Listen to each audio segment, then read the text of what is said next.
In this video, I'm going to go over the core mechanic of the game Forbidden Lands. Forbidden Lands uses a D6 pool dice system.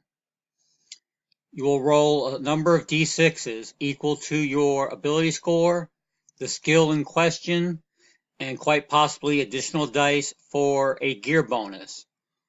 So for example, you're swinging your sword.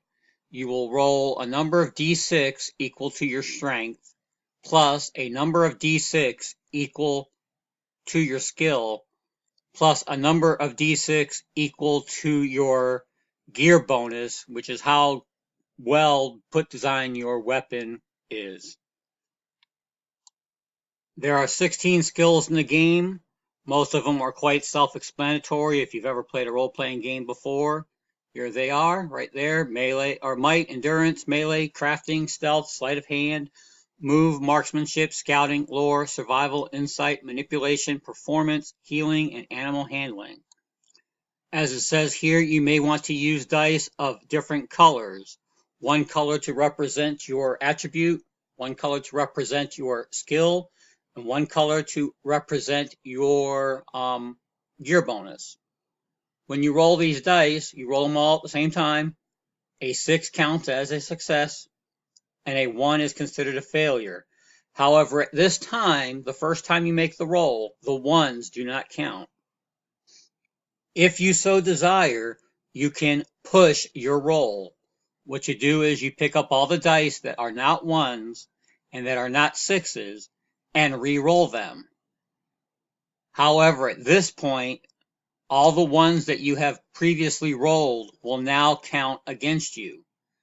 If you have a 1 and it is in your skill die pool, nothing happens.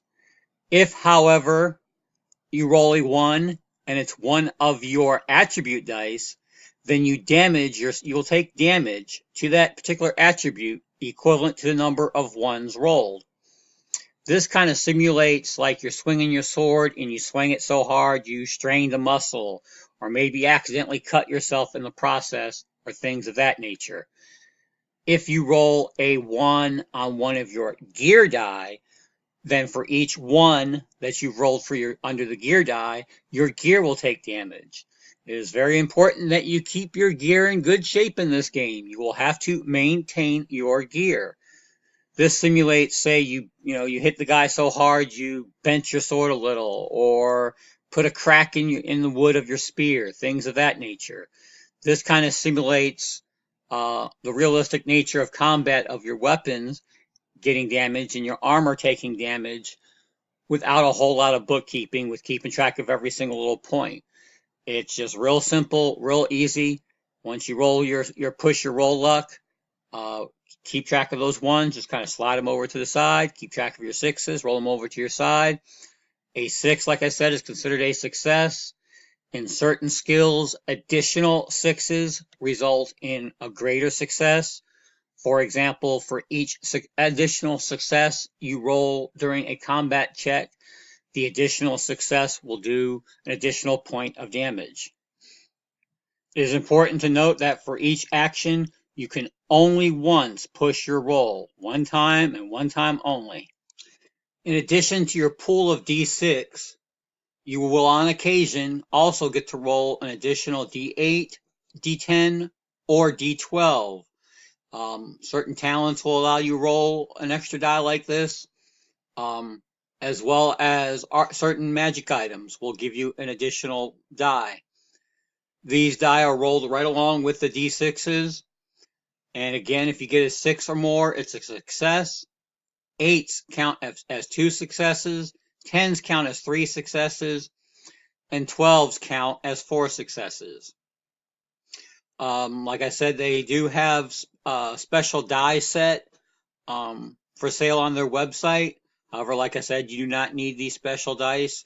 Just as long as you have a different color pool of dice, one for your attribute, one for your skill, and one for the gear bonus, you'll be fine.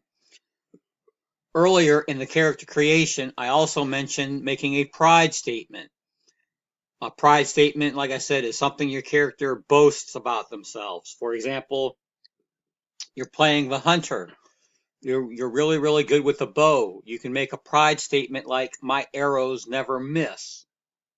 In which case, once per game session, you can roll a d12 alongside your d6s to determine your successes. However, if you fail on the pride roll, then you will lose that pride for the rest of the game session, obviously, because you only can use it once per game session, but you'll go through the next game session without a pride statement. Although pushing the dice and taking damage or having damage done to your gear, yeah, it sounds bad. However, not counting the gear die and not counting the skill die, just counting your base dice for your attribute. If you roll a failure on that particular attribute, you will also gain a willpower point. You will want to gain willpower points because willpower is what spellcasters use to cast their spells, and that's what the non-magic using types will use to use some of their talents. Excuse me. For example, for the rogue character can spend willpower points to negate damage with one of their talents. They have another talent where they can spend willpower points to do additional damage.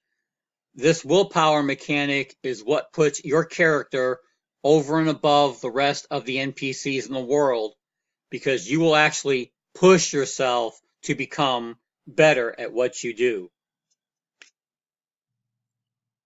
Each class or profession has 3 different paths it can take for its talents. Here we'll look at Path of the Blade for the warrior. Everything's broken down, like I said, into 3 ranks. And you can see here how willpower plays a role in the Path of the warrior. When you hit with a close combat attack, you can spend a willpower point to find a weakness in your opponent's armor or natural armor. The armor has no effect against your attack. When you reach this rank, you can spend a willpower point to immediately attack again in close combat. And then here's a third one where you can increase the damage done by spending willpower points. Each willpower point increases your damage by 1. That's the economy with the willpower. The willpower powers, strangely enough, your talents and your spellcasting ability if you're playing a spellcaster. Like I said, this creates a unique action economy.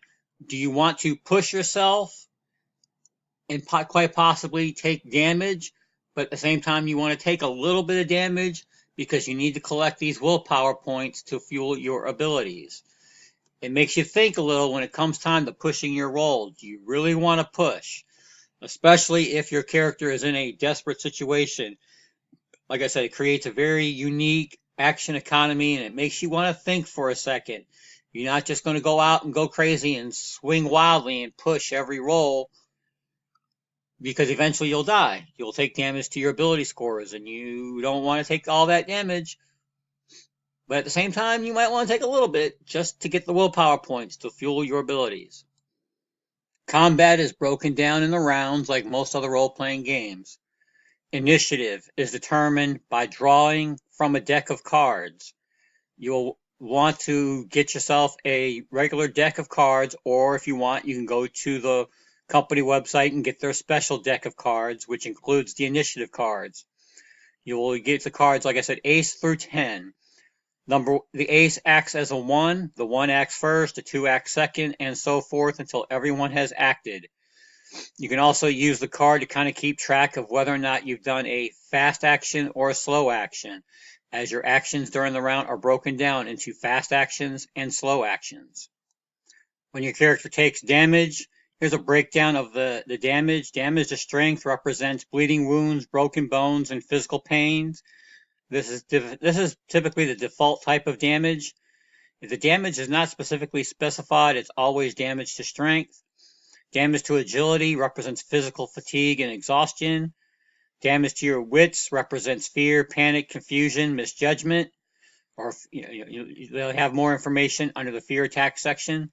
And damage to empathy is your cynicism, distrust, and callousness. When one of your attributes reach 0, you are broken. If you are broken as a result of you taking damage from pushing your roll, you suffer these effects. If you take damage from an enemy attack that brings you to the broken level, not only do you suffer these particular situations or conditions, but then you will roll on a critical hit table. And that can lead from anything from you lose an eye all the way up to dying. You may actually die as a result of that critical hit roll. Just like every other role-playing game, this game also has a series of conditions, such as you're hungry because you haven't eaten enough food, or thirsty because you haven't had enough water, or you're cold, or you're sleepy, you're poisoned, things of that nature, which is standard fare in most role-playing games. A lot of role-playing games don't go into hungry and thirsty, but since this is a survival-type hex crawl game, hunger and thirst do play a role in this game. There is also a selection of spells for the spellcaster. You will not find a whole lot of spells in this game. This game is more Conan-esque type spells, where magic is deadly, magic is powerful, and magic is dangerous. Like I said, you will need to spend willpower points to cast your spells, and as we previously discussed, you will damage yourself in the course of taking or getting these willpower points.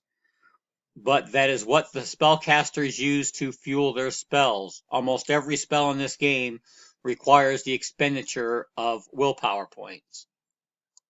In my next video, I'm going to cover the journey section of the player's handbook. This is the actual hex crawl mechanics.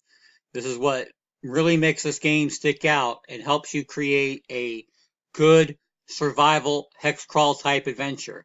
I know there's a couple of videos online where people are using the Scarlet Hero rules for hex crawling. I have the PDF for Scarlet Heroes, and in my opinion, when I compare the two, Forbidden Lands is a far better system to use, and I will go over that in my next video. Until then, happy gaming.